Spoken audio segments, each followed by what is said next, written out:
Maxwell.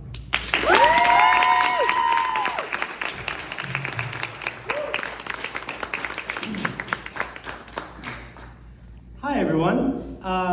This is a speech that's very personal to me. And me and Miss Tippings spent a lot of very long hours working on this, so I hope you enjoy it.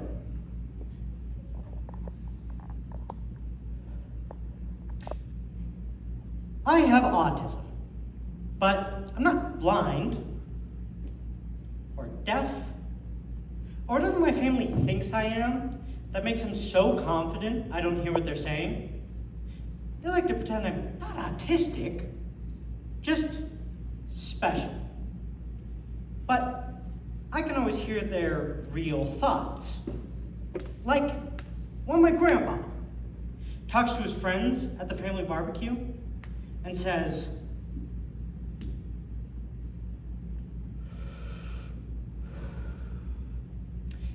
"Back in my day, I used to be quite the troublemaker. Stop moving so much, Basil. It just wasn't the proper way for a man to be. Kids nowadays need to be big and colorful. It's flagrant. There's a right way and a wrong way to do things. You always use a small fork, elbows never on the table, and respect your elders. But in today's world, it's like no one wants to listen. I swear, it's just label, label, label. We didn't have these things in my time. You just power through. Be a man. You didn't need these silly labels to tell the doctor, oh, my brain doesn't work. I've been having 10 times the amount of issues these spoiled children have had. But you don't see me complaining. Recent research from the CDC in 2023 shows that 1 in every 33 kids are diagnosed with autism, a sharp increase from 2022's 1 in every 44 kids. This has only further widened the gap between generations of families as perception of neurodivergency continues to evolve in modern society. This speech is a bubble into a family grappling with the concept of autism, and through 3 monologues we will see how their responses can only be harmful and cause generations of trauma. The Great Family Tree, an original. See, that's why my kids were raised to be proud. I made them into organized, dedicated, focused, and definitely not some loose cannons who need to twiddle their thumbs every 5 minutes. Was I a strict parent? Maybe. But the world is a harsh place. It's better to prepare them early. And so what? They turned out just fine as is. The perfect test scores, the best extracurriculars, and a nice career after the fact. My eldest daughter, Carrie, just got her son into NYU. Did you know that? She's got the right idea. She moved to California, got out of college, married a lovely young man, and had a kid just 2 years later. It's all about the principle. You pull up your bootstraps and you get success. You don't enjoy nothing. And I can guarantee you that when Carrie's kid gets out of college, despite his whinging and whining, he will turn into a fine young man too. Needless to say, I don't talk to my grandpa very much. Or at all. But at least he's awful in an upfront way. And not fully supportive to your face, but he's a weirdo to your back. Like, he can't go to therapy, he'll just talk about cartoons to your back. Or your mom will post to a Facebook group she thinks is in public and talk about how when I was a kid, I used to love Full House.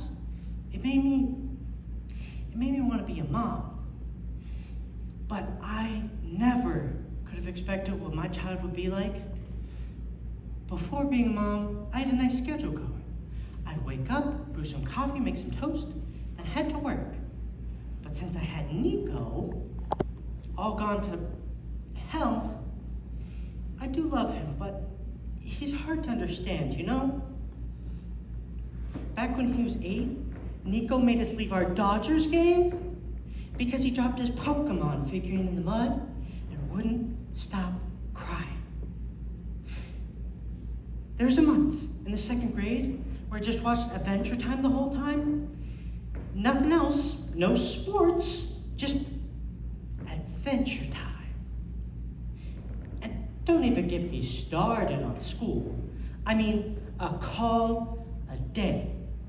Nico failed his test. Nico can't concentrate. Nico this, Nico that. I just wish I knew how to handle this. I wish there was rules I could follow, a manual on parenting. I wish my husband didn't decide to leave the moment parenting got hard. I wish I could tell my parents, guess what? Tell them they've been divorced for years. But knowing my dad, it's just easier to stay quiet, you know? Back when I was a kid, he used to lock me in the shed if I kept annoying him. It was awful, but it did get me to stop.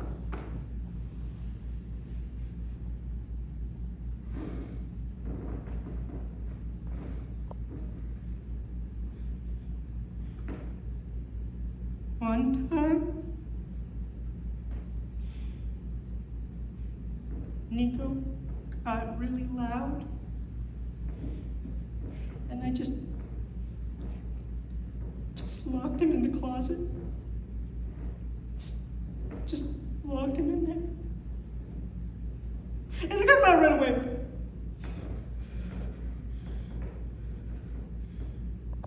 I love my kid. Obviously, I do.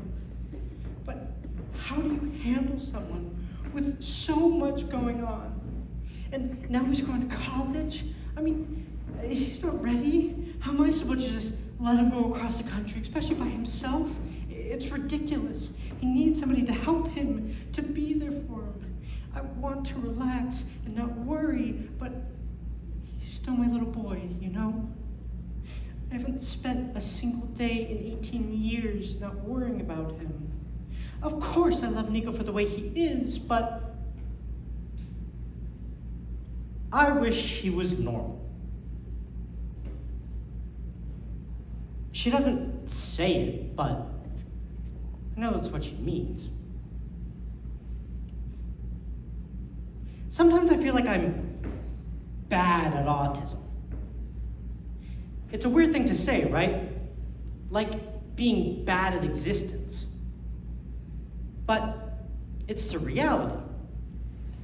Like everyone else has mastered autism, and I'm just a newcomer out of my depths. But I'm not exactly good at not autism either. So what am I? Like Frankenstein's autistic? An amalgamation of symptoms, but never quite like anyone else.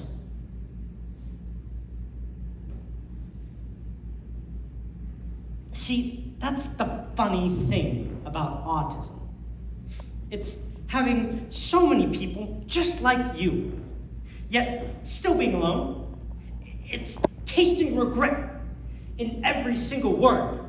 It's the knowledge that no one is going to think the same way you do. It's having to scream so that others will hear a whisper. It's feeling broken all of the time. I am broken. I am alone. I am nothing but my autism. I can feel like Sisyphus, like I'm pushing the boulder up the hill and it rolls down right as I reach the top. But you know what? I will keep pushing that boulder up the hill until my hands are calloused and my fingernails bleed in the hopes that one day, maybe someday, I will push that boulder over the hill and the sun will greet me again.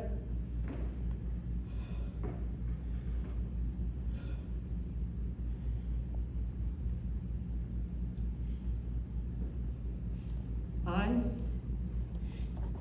cannot control my autism. I cannot put it in a closet and pretend that it doesn't exist. cannot act like I don't go through 10 million conversations in my head at all times, or that I don't understand how others think. But at the end of the day, that is just me. Maybe I am broken. Maybe I am weird. But why must I hate myself for it? Thank you.